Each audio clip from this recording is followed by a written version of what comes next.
Ladies and gentlemen, prepare yourselves for the one and only World Improv Network comedy show on Mile High Sports Radio. Take part in the show by giving your suggestions or questions to the cast for each show segment throughout the week, or live during the show by hitting them up on Facebook at World Improv Network, on Twitter at World Improv Net, or by calling in to Mile High Sports Radio studio line.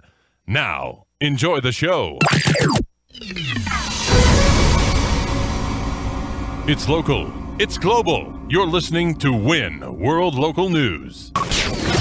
WIN World Local News on Mile High Sports Radio. I'm Potter Smittss. Breaking news into the WIN World Local News Sports Desk from WIN Sports reporter Fired Up Frank, who's live at the Coliseum in Rome, Italy, at the $1 billion Powerball Gladiator Championships ahead of next Wednesday $1.3 billion Powerball drawing. What's the scene looking like out there, Fired Up? Oh, Potter, the one thing I can say is pandemonium.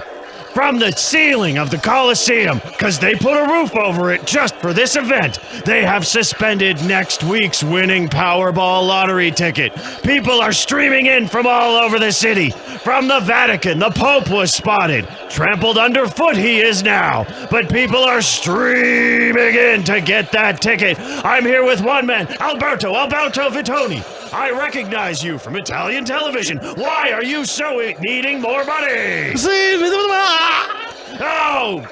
May he rest in peace. Angela Merkel, the premier of Germany.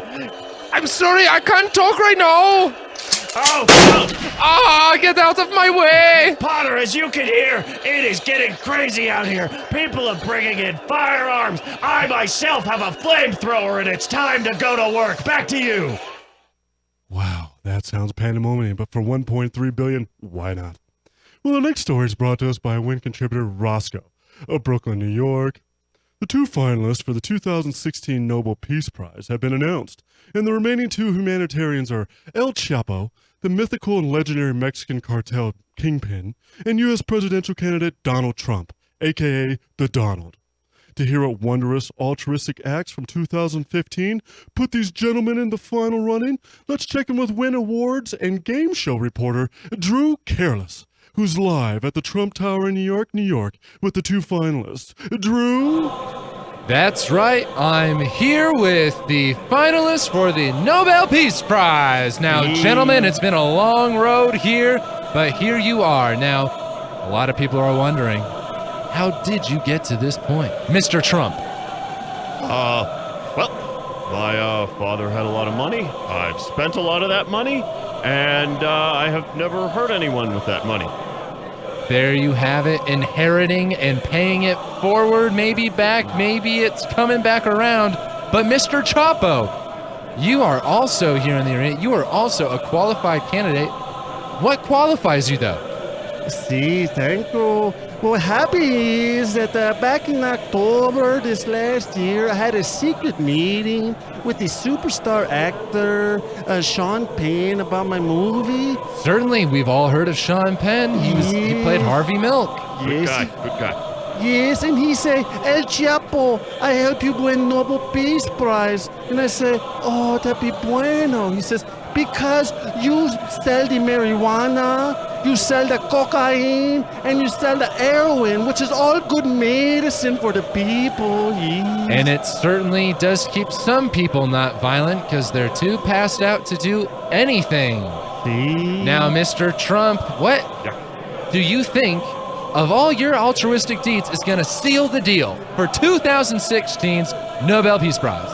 Well, I think what's really going to seal it for me is the fact that I am not going to bomb anyone until I am president in early 2017. Hey, he's thinking long-term, Mr. Chapo. But short-term, I'm peaceful. It's tough to beat the Donald because he gonna be president soon. It's a bueno. I like this guy.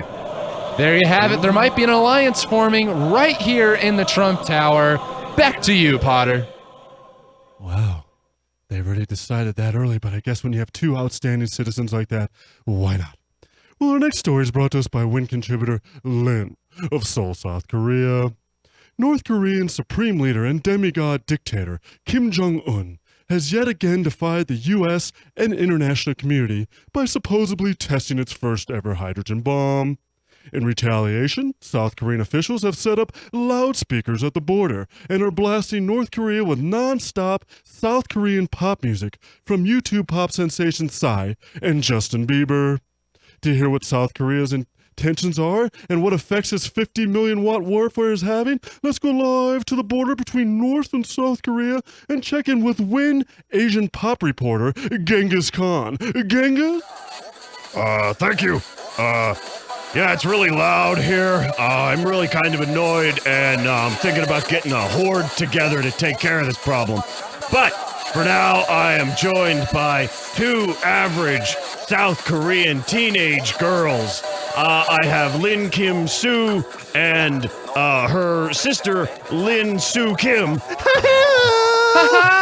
Now, I'm told you two are in charge of programming the playlist for this. How'd you pick, just two songs over and over and over? What were you thinking? Hey, we're sexy baby. Dias number one. He is. Wow, you two, you're very preoccupied with the dancing. You don't seem at all concerned with the international incident that you could be contributing to. Number one pop song, here we come. It's another problem. We dance. We dance. Oh, now hold on. Breaking news. Am I to understand that you two are releasing an album? Oh. Dropping it like it's hot. Yes, we drop it like a hot. We drop it like wasabi. Oh. It's a hot. Well, speaking of hot, are the relations between North and South Korea right now. If you two could send a message directly to Kim Jong-un, what would it be? Dias number one. Oh. And don't be so lame and shoot the bomb. Gangnam Style. Now, clearly you, Lin Soo Kim, are the much more politically aware of the two, more of an activist, I would say. Where do you see yourself contributing to the international community going forward? I want to dance and I want to direct the next movie, Interview 2 with Kim Jong-un. Oh, plans on not only being a pop star, but an international acting sensation as well. Do you have any history in the theater? My teacher showed me how, yeah. Oh, wow. You two tag teaming it for world domination through pop music. Wonderful to see. Back to you, Potter. Wow, that's amazing. All that warfare for nothing but good. Well, now let's look at the global weather and check in with Tulip Sunspring, who's in Telluride, Colorado at the unveiling of Oprah Winfrey's new $14 million mountain mansion. How's the weather and how's the mansion looking, Tulip? Everything is glamorous. It's sparkling.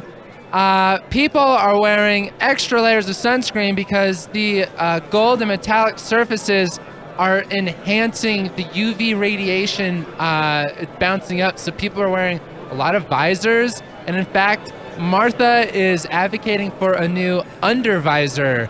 So instead of wearing your visor on top of your head, she's saying wear it right underneath your chin, almost like a spout for orange juice going into your mouth, but it would go into your chin so that when the sun bounces up off the ground, the visor catches it and it doesn't hit your face. But there are, oh my gosh, Dolce and Gabbana are here. Ow! Oh, excuse me, sorry. Oh, no, that's quite all right. Mr. Dolce, if you could follow my voice. Here, have this visor. Thank you. I can see you now. You're beautiful. Here, have another visor and stick that on top. Now tell me, is this fashion? And what is the weather like right now? This is more than fashion. This is a lifestyle, and the weather here is gorgeous. Back to you, Potter. Wow, Oprah does so much good in that $14 million mansion. It sounds like a heck of a party up there. And thank you, Tulip, for that excellent reporting on the weather. And thank you all for tuning in to WIN World Local News on Mile High Sports Radio. I'm Potter Smittss, and stay tuned for Community Court next on the World Improv Network. Give the WIN cast your suggestions via Facebook, Twitter, or by calling into the Mile High Sports Radio studio line during the break for a case that needs to be tackled during Community Court. Next on Mile High Sports Radio.